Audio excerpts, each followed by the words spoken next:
కల్వకుంట్ల కుటుంబానికి ప్రణీత్ రావు రూపంలో రేవంత్ రెడ్డి చెక్ పెట్టబోతున్నాడా? ప్రణీత్ రావు తీగ లాగితే డొంక కేటీఆర్ కేసీఆర్ దాకా వెళ్తుందా అంటే అవుననే సమాధానం ఇస్తున్నారు కొంతమంది రాజకీయ విశ్లేషకులు. ఇక ఇదే అంశానికి సంబంధించి మనతో మాట్లాడేందుకు ప్రముఖ సీనియర్ జర్నలిస్ట్ డివిఎస్ గారు మనతో ఉన్నారు. సార్తో మాట్లాడదాం. సార్ నమస్తే. సార్ నమస్తే అండి. సార్, కల్వకుంట్ల కుటుంబానికి ప్రణీత్ రావు రూపంలో రేవంత్ రెడ్డి చెక్ పెట్టబోతున్నాడని, ప్రణీత్ రావు తీగ లాగితే డొంక కేటీఆర్ కేసీఆర్ దాకా వెళ్తోంది అంటూ కూడా ఒక వార్త ఇప్పుడు సోషల్ మీడియాని షేక్ చేస్తూ ఉంది. ఏంటి సార్ దీని మీద మీ విశ్లేషణ ఏంటి? ఇక్కడ ఒక డొంకని కాదు, తెలంగాణలో ఏ డొంక కదిలిచ్చినా కల్వకుంట్ల కుటుంబానికే దారితీస్తున్నాయి. ఇప్పుడు ప్రతి డొంక దేన్ని కదిలిచ్చినా కానీ ఏం జరుగుతోంది? ఫామ్ హౌస్, ప్రగతి భవను, కేసీఆర్, హరీష్ రావు అటే వెళ్తున్నాయి అన్నమాట. ఇక డొంకలు కదిలిద్దామా వద్దా అని ఆలోచిస్తున్నారు. ఈ డొంకలు ఏంటి, ఏ డొంకను కదిలిచ్చినా వాళ్ళింటికే వెళ్తోంది ఏంటి అనేది ఎవరు అన్నారు. కేసీఆర్ అవినీతి కుంభకోణాలు బయటికి తీయాలంటే రేవంత్ రెడ్డికి ఇంకో 20 ఏళ్ళు పట్టుద్ది. అర్థం కాల అంటే ఏంటి, తీలేడా ఏంటి అని అంటే అన్ని కుటుంబాలు అన్ని కుంభకోణాలు ఉన్నాయండి. మరో 20 ఏళ్ల పాటు అతను తవ్వుతూనే ఉండాలి. ఇవి అస్థిపంజరాల్లాగా బయటపడుతూనే ఉంటాయి. అంతగా జరిగింది ఇక్కడ. ఏది అవినీతి పాలన అనేది ఒక విమర్శకుడి అభిప్రాయంగా మొన్న ఒక వ్యక్తి అన్నాడు. అంటే ఇప్పుడు గొర్రెలు కదిలిస్తే అదొక కుంభకోణం, దాంట్లో ఒక 5-6 సస్పెండ్ అయ్యారు. ఏంటి అదొక స్కామ్ అన్నమాట. చేప పిల్లలంట, నిన్న కూడా సమీక్ష ఏదో చేశాడు రేవంత్ రెడ్డి. చేప పిల్లలది కూడా స్కామ్ అంట.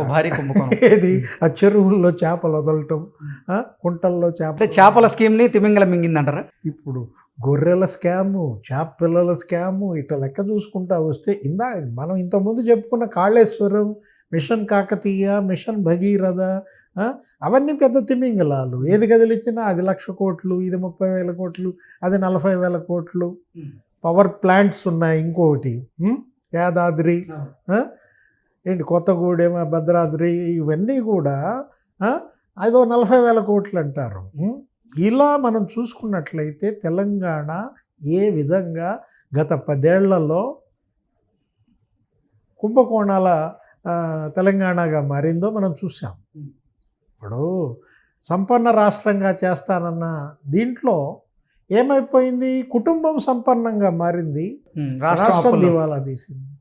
నిన్న కూడా నరేంద్ర మోడీ అదేగా అంటోంది. 2 రోజులుగా మోడీ ఇక్కడ పర్యటన చేసి తిట్టు వదిలిపెట్టిపోయాడు.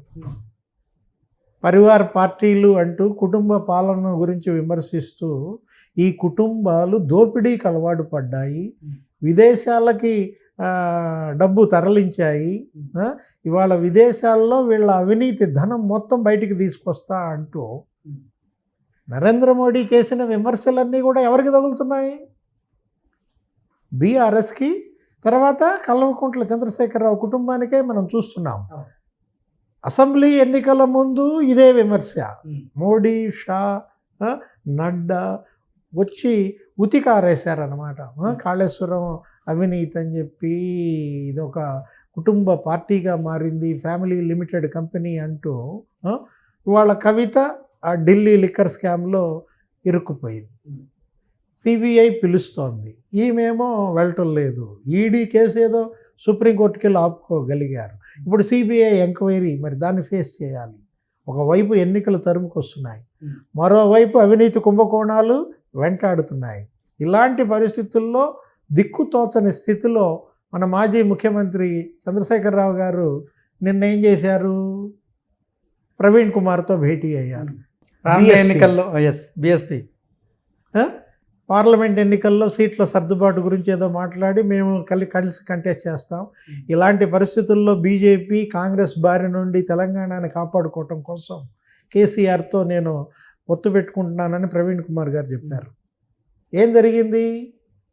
ఏనుగు వచ్చి కారు మీద పడింది. ఏం జరుగుద్దంటాం? ఏనుగు వచ్చి కారు మీద పడితే కారు ఏమవుద్ది? నుజ్జు అయింది. ఇప్పుడు అసలే కారు పరిస్థితి ఈ విధంగా ఉన్నప్పుడు షెడ్కి వెళ్ళింది అంటున్నారు, సర్వీసింగ్కి ఇచ్చారంటున్నారు. మొన్న అసలు కేటీఆరే అన్నాడు ఒక 4 రోజుల క్రితం, ఏంటి సర్వీసింగ్ అయిపోయింది, షెడ్లో నుంచి బండి బయటకు వస్తుందని. వాళ్ళ నాన్న ఉద్దేశించి అని ఉండొచ్చు. పులి బయటకు వస్తుంది.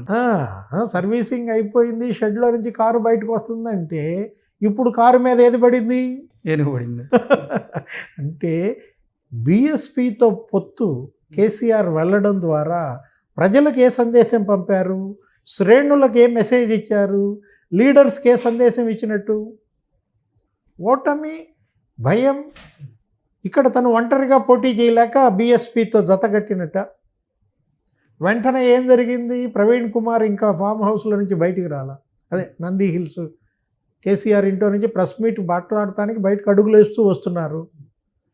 కోనేరు కన్నప్ప డిషు ఏమైంది? కాంగ్రెస్లో చేరిపోతా నేను మాత్రం ఉండే ప్రసక్తే లేదు అని చెప్పి. అంటే ప్రవీణ్ కుమార్ రావటం సంగతి దేవుడెరుగు. కన్నప్ప జంప్ అనమాట, కోనేరు కన్నప్ప. అంటే ఏ విధంగా ఇక్కడ మనకి తాడు పట్టుకున్న పామై కాటేస్తుందో మనం చూసాం. వరుస పెట్టి అందరూ వెళ్ళిపోతున్నారు. ఇవాళ పార్లమెంటుకి అభ్యర్థులు దొరకని పరిస్థితి బీఆర్ఎస్ మనం చూస్తున్నాం. వరుస పెట్టి అందరూ వెళ్తున్నారు అనమాట. ఎవరు బీజేపీలోకి వెళ్ళేవాళ్ళు బీజేపీలోకి వెళ్తున్నారు, కాంగ్రెస్లోకి వెళ్ళేవాళ్ళు కాంగ్రెస్లోకి వెళ్తున్నారు అనమాట. రేపటి ఎన్నిక బీజేపీ వర్సెస్ కాంగ్రెస్గా మారింది. బీఆర్ఎస్ సైడ్ అయిపోతుంది.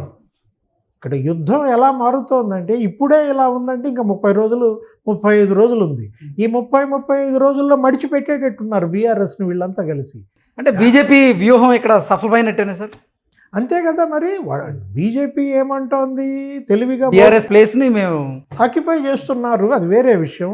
వాళ్ళు ఏమని చెప్తారు బీజేపీ వాళ్ళు? కాంగ్రెస్ బీఆర్ఎస్ రెండు దొంది. అతనికి కాళేశ్వరం ఏటీఎం ఎవరికి? కేసీఆర్కి. తెలంగాణయే ఏటీఎం కాంగ్రెస్ వాళ్ళకి అని నిన్న మోడీ అన్నారు. ఏమని? కాంగ్రెస్కి ఏటీఎంగా తెలంగాణ మారింది అన్నాడు. 2 బర్డ్స్ సింగిల్ షాట్ అనమాట. ఎవరు? బీజేపీ అటు కాంగ్రెస్ని ఇటు బీఆర్ఎస్ని రెండింటినీ కూడా ఒకే గాటగట్టి ఉతికేస్తోంది. కాంగ్రెస్ రేవంత్ రెడ్డి ఇవాళ మీటింగ్ పెడుతున్నాడంట మహబూబ్ నగర్లో. ఈరోజు ఇక యుద్ధంలో దిగుతున్నాడు. ఏంటి మరి రేవంత్ రెడ్డి ఏం తీసుకుంటాడు? ఆల్రెడీ తీసుకున్నదే మళ్ళా చెప్తాడు. బీజేపీ బీఆర్ఎస్ ఒకటే, బీ టీం. రాహుల్ చెప్పిన అదే, ప్రియాంక చెప్పిన అదే, మళ్ళా అదే వినిపిస్తారు. BJP BRS. ఇక్కడ బీఆర్ఎస్ వాళ్ళేమో బీజేపీ కాంగ్రెస్ ఒకటే, అందుకే రేవంత్ రెడ్డి వెళ్ళి మోదీని గెలిచారు అంటూ వాళ్ళు డంకా బజాయిస్తారు. ఏది? బీఆర్ఎస్. బీఆర్ఎస్ కాంగ్రెస్ బీజేపీ ఒకటే అంటారు. ఇప్పుడు ప్రజలు అదే జుట్టు పీక్కుంటున్నారు. ఏ 2 పార్టీలు ఒకటి అని చెప్పి ప్రజలు నమ్ముతారో ఆ 3వ పార్టీని గెలిపిస్తారన్నమాట. అసెంబ్లీలో బీజేపీ బీఆర్ఎస్ ఒకటిని నమ్మారు, అలా కంటికి కనపడింది. అవును. కవితని జైల్లో వేయలేదు, జైల్లో వేస్తాం అన్నారు. కవిత మీద ఎంక్వైరీ ఒక్కసారిగా నీరు గార్చారు. కవిత మీద ఎంక్వైరీ డిమాండ్ చేసిన బండి సంజయ్ని జైల్లో వేశారు. బండి సంజయ్ని బీజేపీ అధ్యక్ష పదవి నుంచి తీసేశారు. ఇలాంటి పరిస్థితుల్లో బీజేపీ బీఆర్ఎస్ ఒకటేనని కాంగ్రెస్ని గెలిపించారు. రేపు రేవంత్ రెడ్డి అదే చెప్తాడు. అసెంబ్లీ ఎన్నికల తీర్పే రేపటి పార్లమెంట్ తీర్పు కూడా అదే వస్తుందన్నమాట. కాంగ్రెస్ స్వీప్ చేసే అవకాశం ఉంది. బీఆర్ఎస్కి వచ్చే 4 సీట్లు కూడా బీజేపీ ఎత్తుకుపోయే ప్రమాదం ఇవాళ ఇక్కడ కనపడుతుంది. ఒకవైపు అవినీతి కుంభకోణాలు వెంటబడుతున్నాయి, మరోవైపు పార్లమెంట్ ఎన్నికలు తరుముకొస్తున్నాయి. ఈ రెంటి మధ్య నలిగిపోతున్నాడు కేసీఆర్ చేసిన ఒకతవకలు అవినీతి అంతా కూడా ఈ ప్రణీత్ రావు రూపంలో బయటకు వచ్చే అవకాశం ఏమైనా ఉందా సార్? ప్రణీత్ రావు ఇష్యూ ఏంటి? అది special branch, special intelligence branch. అసలు అది మనం మిస్ కొట్టాము, ఎటో తిప్పాము. అందుకే మళ్ళీ స్పెషల్ ఇంటెలిజెన్స్ బ్రాంచ్లో ప్రణీత్ రావు ఏం చేశాడు? అసలు ఏంటి ఆయన ఒక ఎస్ఐ, సిఐ అయిపోయాడు, డిఎస్పీ అయిపోయాడు. అసలు ఆ బ్యాచ్లో ఎవరు డిఎస్పీ కాల. 2007 బ్యాచ్ అంట. అలాంటి ప్రణీత్ రావుకి ఇన్ని ప్రమోషన్లు ఎలా వచ్చాయి అనేది తీసుకుంటే అసలు ఒక స్పెషల్ వింగ్నే ఏర్పాటు చేశారు. రేవంత్ రెడ్డి ఎప్పుడైతే ముఖ్యమంత్రి అయ్యాడో ఆ వింగ్లో ఓఎస్డి ప్రభాకర్ రావు ఎవరో ఉన్నాడు, రిజైన్ చేసి వెళ్ళిపోయాడు. ఇప్పుడు ప్రణీత్ రావుకి మూడిందనమాట. ఏం చేశాడు? దగ్గర 42 హార్డ్ డిస్క్లు ధ్వంసం చేశారు.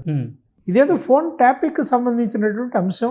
ఆ ఫోన్ ట్యాపింగ్ ఆధారాలన్నీ వీళ్ళు తుడిచేసినట్టుగా మనకు కనపడుతున్నది. దీనిపైన ఒక ఉన్నత స్థాయి దర్యాప్తుకు కూడా ఆదేశించడం ఇదంతా చూస్తున్నాం. ఇదంతా ఇప్పుడు ప్రణీత్ రావు మెడకు కాదు చుట్టుకునేది, కేటీఆర్కి కేసీఆర్కి. అంతే కదా. ఇప్పుడు సూత్రధారులు ఎవరు, పాత్రధారులు ఎవరు? ప్రణీత్ రావు కేవలం పాత్రధారి మాత్రమే. అసలు వెనక ఉన్న సూత్రధారులు ముందుకు రావాలా. ఇందాక నువ్వు అన్న డొంక అదే అనమాట. ఇప్పుడు ప్రణీత్ రావు డొంక కదులుతోంది, అది కాస్త ఎటు తిరిగి ఎక్కడికి పోతుంది అనేది అంటే కల్వకుంట్ల కుటుంబానికే చుట్టుకుంటుంది. Okay okay sir, thank you so much. నమస్తే.